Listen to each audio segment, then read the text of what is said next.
Selanjutnya, kita akan membahas nomor 21. Nah, nomor 21, proses yang terjadi pada bagian X adalah, nah kalau kita lihat secara detail, bagian X ini di sini ada follicle the graph, kemudian di sini dari follicle the graph-nya itu ada sesuatu yang keluar. Nah, proses ini disebut sebagai proses ovulasi, yaitu keluarnya oosit sekunder dari follicle the graph menuju ke tuba Fallopi. Dan ini terjadi karena meningkatnya suatu hormon yang namanya adalah hormon LH. Nah, di gambar ini bisa kita lihat ya, ini di hari kurang lebih di hari ke-14 ya, itu akan ada hormon yang memuncak di sini. Ini namanya adalah hormon LH yang berfungsi untuk memicu ovulasi. Jadi pada bagian X ini yang terjadi adalah peningkatan sekresi LH, dan LH ini berfungsi untuk melepas oosit sekunder atau terjadi peristiwa ovulasi. Oke, jadi untuk nomor 21 jawabannya adalah yang C. Berikutnya untuk nomor 22, efektivitas proses pengaktifan antigen melalui mekanisme penggumpalan dapat terjadi karena antibodi. Antibodi itu dihasilkan untuk melawan antigen. Ya, jadi antigen itu adalah segala sesuatu yang dapat memicu respon imun. Dan nantinya kalau sudah cukup waktunya, jadi biasanya setelah 10-14 hari, nanti akan dihasilkan antibodi untuk melawan antigen asing. Antibodi itu jenisnya banyak, mekanisme kerjanya banyak, jadi ada yang bekerja dengan cara pengendapan, penggumpalan, netralisasi, memicu peradangan, dan aktivasi sistem komplement. Nah, kalau di sini penggumpalan atau aglutinasi, itu terjadi ketika si antibodi ini menggumpalkan atau menyatukan beberapa antigen menjadi satu, digumpalkan. Nah, jadi itu terjadi ketika, kalian bisa lihat gambar ini ya. Jadi ini terjadi ketika suatu antibodi itu memiliki lebih dari satu tempat pengikatan antigen. Kalau kita lihat antibodi itu kan strukturnya seperti ini ya, kayak huruf Y gitu. Ini bagian yang kayak kepalanya ini merupakan situs pengikatan antigen. Ini adalah tempat pengikatan antigen atau antigen binding site. Kalau antibodinya seperti ini bentuknya, ini strukturnya namanya adalah antibodi monomer.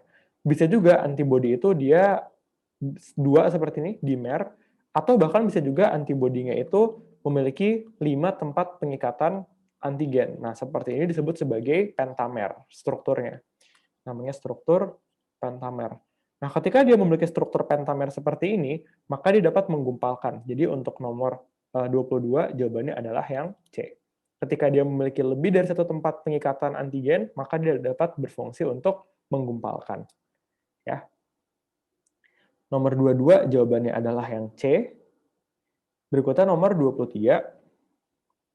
Perhatikan tabel pertumbuhan kecambah kacang hijau dengan intensitas cahaya berbeda-beda.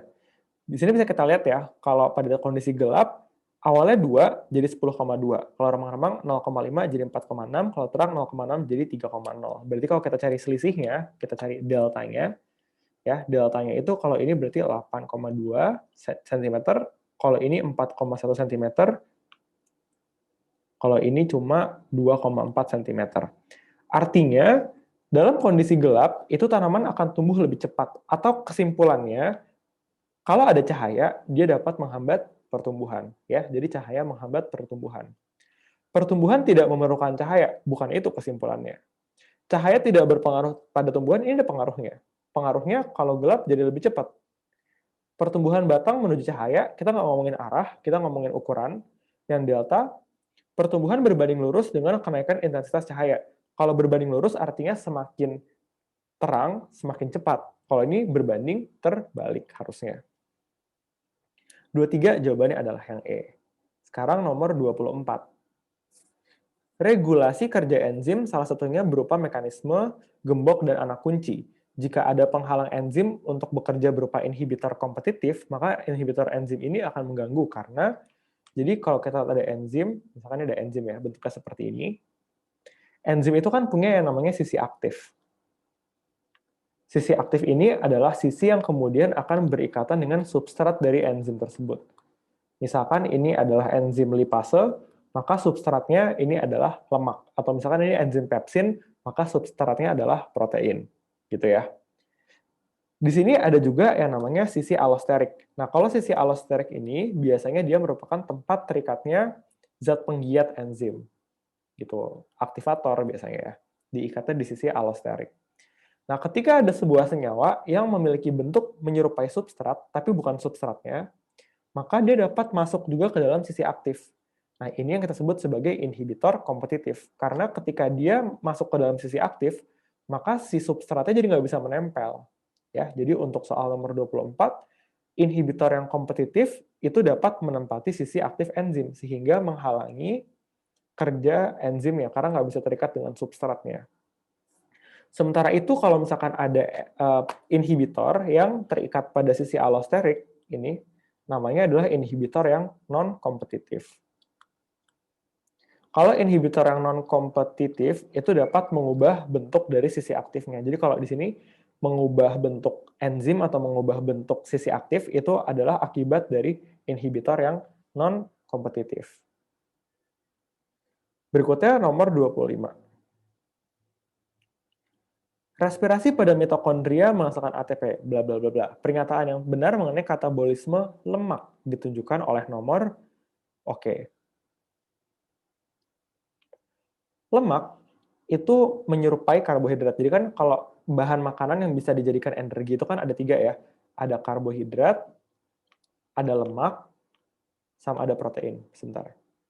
Karbohidrat, lemak, sama ada protein. Nah, perbedaannya adalah kalau karbohidrat sama lemak itu kenapa di sini digabung? Karena keduanya terdiri atas atom CHO. Sedangkan protein ada N-nya minimal. Bahkan kadang-kadang ada S atau ada P-nya. Jadi karbohidrat sama lemak itu bentuknya lebih mirip. Maksudnya secara senyawanya itu lebih mirip ya. Atom-atomnya cuma terdiri atas CHO. Oke? Kalau kita lihat di sini, asam amino, kemudian protein, ini kan nggak berhubungan ya, karena di soal lagi ngomongin lemak. Asam amino itu kan monomer dari protein, jadi nggak ada hubungannya. Protein ya protein, ini lagi ngomongin lemak. Oke? Yang nomor 5, di sini lemak dapat dipecah menjadi asam lemak dan gliserol, ini benar. Oke? Kemudian lemak dapat terurai dengan bantuan enzim lipase, ini benar.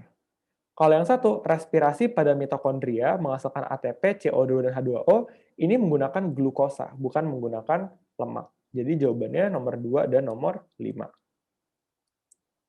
Oke, jadi nomor 25 jawabannya adalah yang C.